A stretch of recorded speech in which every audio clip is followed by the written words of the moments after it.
Good evening. After a two-day manhunt, 2 sleepless nights, law enforcement have apprehended Vance Bolter. That's 48 hours that law enforcement involved in a complex and dangerous manhunt. Tim Walz, I don't know who thought he was a good idea. He was like a second iteration of Tim Kaine, but even worse. He turned out to be a pathologist. Picture this. Tim Walz thinks he's playing chess, but Lindy Lee just flipped the board, stole the queen, and is juggling pawns while sipping tea. This isn't politics anymore, it's a roast and unraveling and a Netflix-worthy plot twist. If you thought Walz had secrets locked up tighter than Fort Knox, think again, because Lindy Lee just showed up with the keys, the flashlight, and the popcorn. These are women's decisions to make about their healthcare decisions, and the physicians who know best when they need to do this. I use this line on this, just mind your own business on this. Things work best when Roe versus Wade was in place. When we do a restoration of Roe, that works best. That doesn't preclude us. He was in conspiracies. He said that he never supported a national abortion ban. We have in writing a screenshot from his website wherein he supported a national abortion ban. So he was just lying with him. Tim Walz cruised into 2025 wrapped in his Midwestern nice image, dependable, comforting, the political version of mashed potatoes. Then Lindy Lee stormed in, not knocking politely but bulldozing straight through with sarcasm sharp enough to slice cheddar. Overnight, that spotless casserole reputation started smelling like forgotten leftovers in the back of the fridge, mushy, questionable, and impossible to ignore. I mean, come on, it's just so beyond the pale. And now he's thinking about running for president. Didn't he get the memo that the American people do not want a second coming of Kamala Harris and Tim Walz? And Kamala is in California considering a run for governor. We do not want any more DEI, woke, any of that. We just don't. We're done with the woke and trans insanity. For years, Walz's brand has been calm reassurance. The steady leader who says, "Don't worry, I've got this under control," as the WIF dies, the fridge breaks, and a raccoon sets fire to your garage. Folksy calm on the surface, chaos underneath. And now Lindy Lee has ripped that comforting mask to shreds, leaving everyone staring at the messy reality behind it. A week or two. It wasn't at that point I was just asking questions. It wasn't even, I was like, what happened to the $2.5 billion we raised? Why did we spend it on Beyonce? Why did we spend 2.5? Why did we spend millions of dollars on Oprah? Like, legitimate questions that needed to be answered. But the amount of hate I got for that was just overwhelming. And the final straw, the moment that I knew that I needed to leave, was actually around Christmas Eve. Leaving everyone staring at the messy reality behind it. Intro 4. To get why the roast hits so hard, you've got to understand the costume. Walz built his persona like an IKEA shelf plane, sturdy enough to hold a few family photos, but one tug and the whole thing wobbles. Teacher turned politician, neighbor you'd trust to water your plants, dad joke guy who also commands the National Guard. On paper perfect. In practice, particle board with mismatched screws. And Lindy Lee is the one pointing. Hell, the evening was when he told the moderators, well, I thought the rules stipulated, or something to the effect of the rules were saying that you weren't going to fact check. And you talked about own goals. That was an own goal. That said everything. But so Lindy, he was counting on the fact that no one was going to push back. Are you frustrated then that Walz didn't make the argument that you're making to me right now? I think he did a really good job tonight. And we had a live focus group at Intro 5. When Lindy pulled out the receipts, it was brutal. COVID decisions. Flip-flop city. Shut down, open up, lock again, shrug when confused. Crime. He tried dancing between reform and law and order, but ended up looking like a guy with one foot on each boat, wet, unbalanced, and ridiculous. Pragmatic. More like flipping a coin and calling it strategy. Walz claimed grassroots, but Lindy out that Trump completely failed on the border. He didn't deliver on the border wall that he promised. He blew up the border deal that we had, border as a campaign issue. So he scored really highly also when he mentioned Matthew 25 and how his faith guides and inspires his empathy for people, a quality that Trump and Vance so abundantly lack. Roots, but Lindy Lee showed the roots were buried under establishment mulch. Intro 6. This is where it stings most. Walz's everyman teacher act looks less authentic and more like a carefully stitched costume. He's not the indie band you discovered for raw talent, he's the Target brand version cooked up in a boardroom. And now, as Harris's VP pick, the spotlight has shifted from warm to scorching.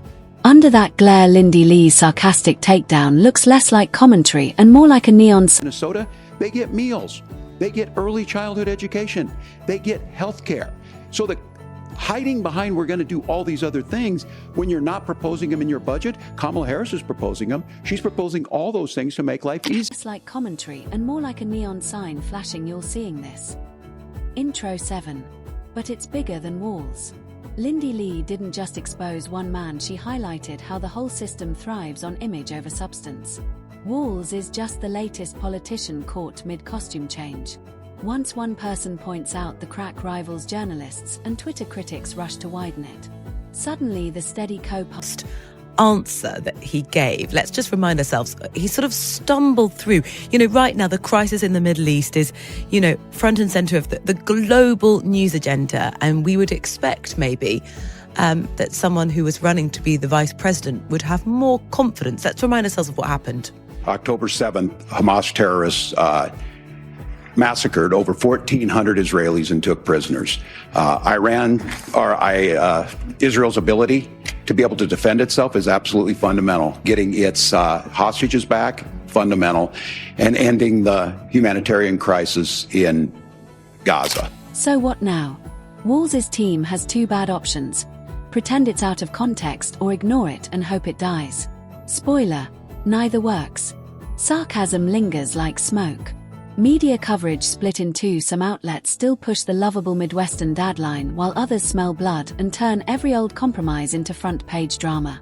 What used to be state-level footnotes are suddenly national scandals with dramatic soundtracks. What do you think happened when he gave that answer, Lindy?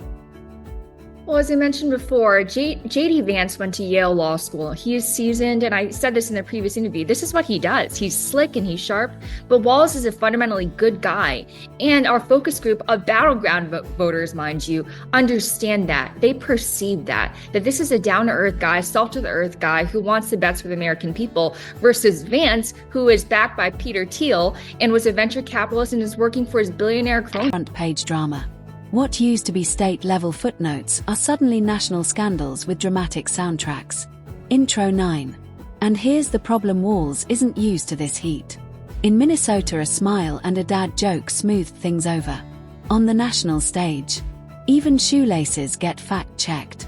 Thanks to Lindy Lee, the man of the people now looks like the man of the script, endlessly edited to fit the moment. I'm not on anyone's payroll. I'm not beholden to anyone. That's why I'm here telling the truth. I'm not here to gaslight anybody. This is just the truth. What is the truth? The truth is this is just an epic disaster. This is a $1 billion disaster. Actually, it was $1,018 million, I think, right? There were $20 million or $18 million in debt. Right. It's incredible. Still, it's happening in an election cycle where voters don't want work in progress. They want consistency right now. Intro 10. That's why Lindy Lee's roast landed like a bomb. She didn't just expose contradictions, she made it entertaining. Memes calling it Walz's speedrun of hypocrisy spread faster than campaign ads. And when your brand is Midwestern nice, but into that, I have friends that I have to be accountable to and to explain what happened, because I told them it was a margin of error race. I was promised, Jen O'Malley Dillon promised all of us that Harris would win. She even put videos out saying that Harris would win. I believed her. My donors believed her. And so they wrote massive checks. I feel like a lot of us were misled. And even on the night of election night, I looked somebody in the eye and I said, are we going to do this? Are we going to pull it off? She told me yes. And I asked somebody else, how are you feeling? He's like, we're going to win Iowa. And I was like... In today's media world, roasts travel further than reports. People share sarcasm, not press releases. That's why Walz's opponents are quietly celebrating while the Harris campaign scrambles. A VP pick is supposed to bring stability, not baggage. But instead of steady, Walz now looks shaky. Instead of authentic, he looks rehearsed. And that's the last thing you want in a race where every soundbite becomes an attack ad. Before Lindy Lee's exposure, Walz was barely on the national radar. He was a background character, the guy you'd Google after the VP announcement and then forget 5 minutes later. What's your take? My take is the most neglected part of home ownership is the gutters. It's personal for me. This is Democratic vice presidential candidate Tim Walz making an appearance on the popular TikTok show Subway Takes. had problems with gutters before. You get your basement wet, you get ice dams, cause a lot of problems. How often do you like looking at gutters? I look quite often, surprisingly, because Like I kind you're of judge it. inspecting. I try not to be judgmental on people, but when I see a well-tended gutter, it says a lot about something. But now, he's front page news. Not for his policies, but for his contradictions. It's the political equivalent of being remembered not for your movie role, but for tripping on the red carpet. Memorable, yes, but not in the way you wanted. And the more Walz tries to shrug this off, the worse it gets. Because shrugging looks like admitting. Smiling through it looks like pretending.